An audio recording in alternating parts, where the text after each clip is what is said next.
Welcome to another Walter Football video. This is Charlie Campbell, Senior Draft Analyst. And today I thought it'd be good to get into some of the decisions we're seeing with college players deciding to skip this season because of the pandemic, or other players being forced to sit this season out because their schools and universities, conferences have foolishly decided not to play football this year. So really I wanted to focus on two of the top prospects for the 2021 NFL Draft that are impacted by this, and that's at the quarterback position, because we know that obviously the quarterbacks really are kind of the engine of the top 10 in any draft class. You're going to see teams moving up to get them, teams being able to move down. So really, this decision impacts two of the top 10 quarterbacks: an Ohio State quarterback, Justin Fields, and North Dakota State quarterback, Trey Lance. So with Fields, both of these guys, the decision was forced upon them. Neither one has decided to skip the season, but the conferences decided they weren't going to play. And so I reached out to NFL teams to see how scouts felt about this, how they felt it would impact their draft status, if it could cause a slide, which I didn't believe would be the case at all because of the teams. There's always going to be quarterback needy teams in the NFL. It doesn't matter whether it's one-year wonder quarterbacks. Someone's going to take a chance. So I wasn't really anticipating to hear that, and I didn't. But then the other question was, how does this impact their development? Because more important than where they go in the draft is what kind of career they have in the NFL. And I remember Bill Parcells, a GM of a team, told me this a few years ago regarding the draft class that had Mitch Trubisky, Deshaun Watson, and Pat Mahomes. Bill Parcells had told this GM a long time ago that he wanted quarterbacks to be 3-year starters in college, or have around 30 starts, so they could experience the highs and the lows. They'd feel the pressure of leading a program, and just have to deal with the commitments in terms of time, the expectations, all the pressure that comes with the position.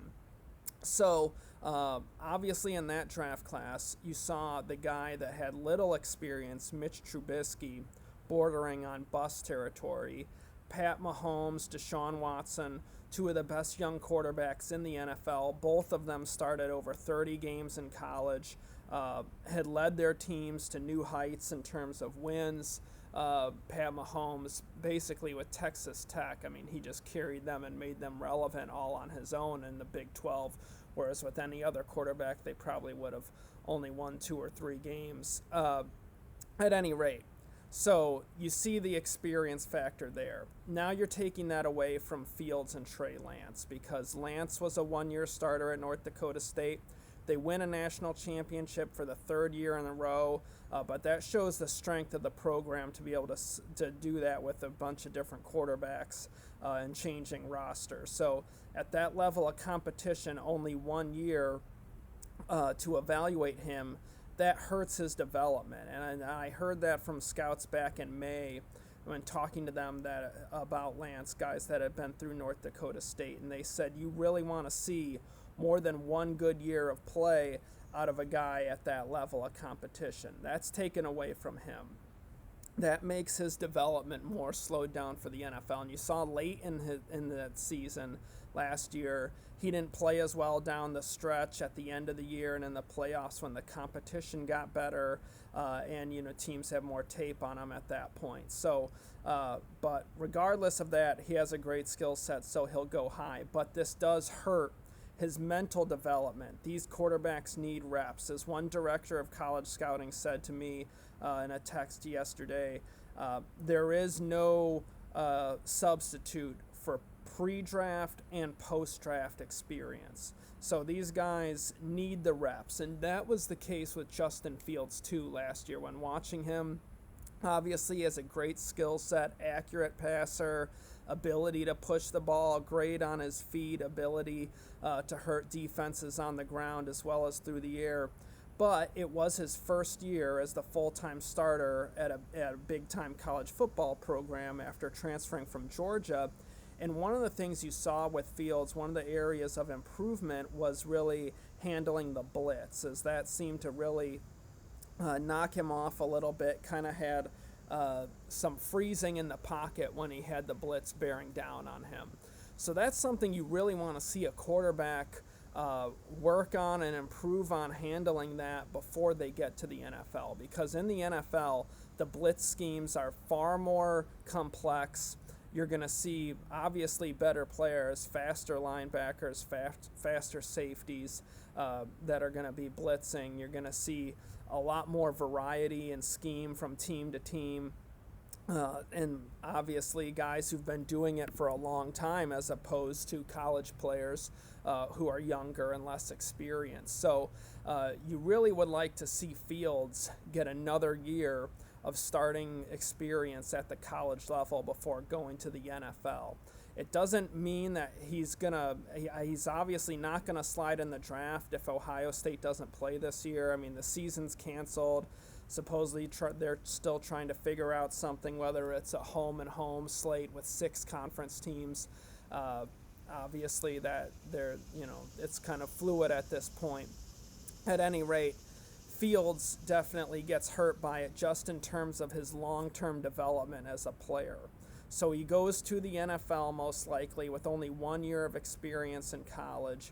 And now you're kind of in a tough spot if you're his NFL team. Obviously, situationally, where he lands is going to have a big impact on his career. Same thing with Trey Lance and Trevor Lawrence. I mean, going to teams that have good people running the teams to build talent around them is critical for them to pan out as well. Sometimes teams fail draft picks and not just the player being a bust. It can be the franchise can spoil good players. So good players coming into the league.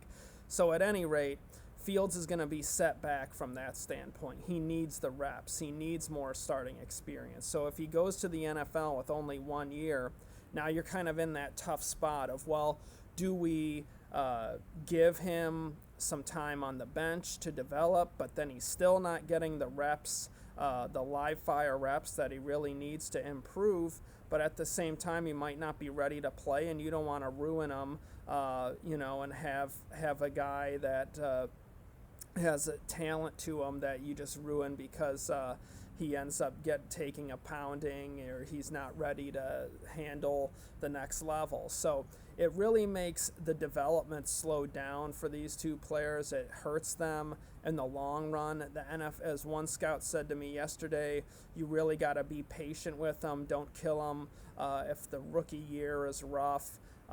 And I completely agree with that.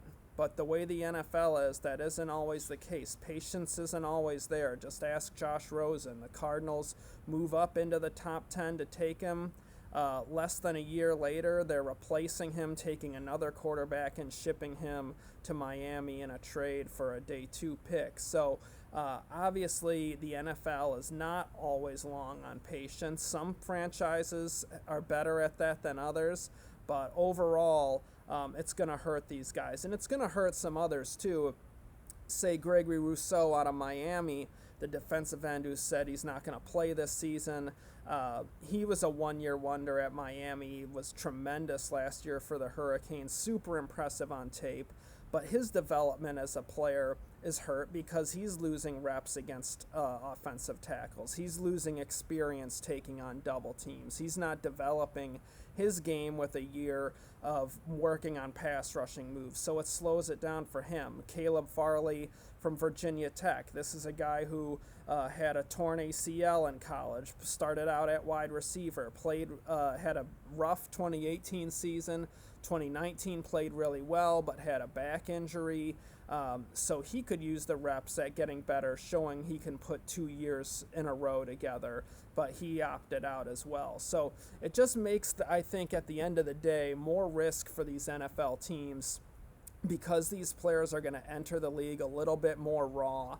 overall. So that's one of the impacts we've seen so far, and we'll be getting into it more and more in the months to come, and I'll be asking teams how this crazy abnormal year is affecting them and affecting the scouting community. So we'll have more with you real soon. Follow us here on YouTube, subscribe, hit the bell for notifications, follow Walter on Twitter at WalterFootball, follow myself on Twitter at Draft Campbell. If you can, support my charity, Bodie'sKittyCause.com.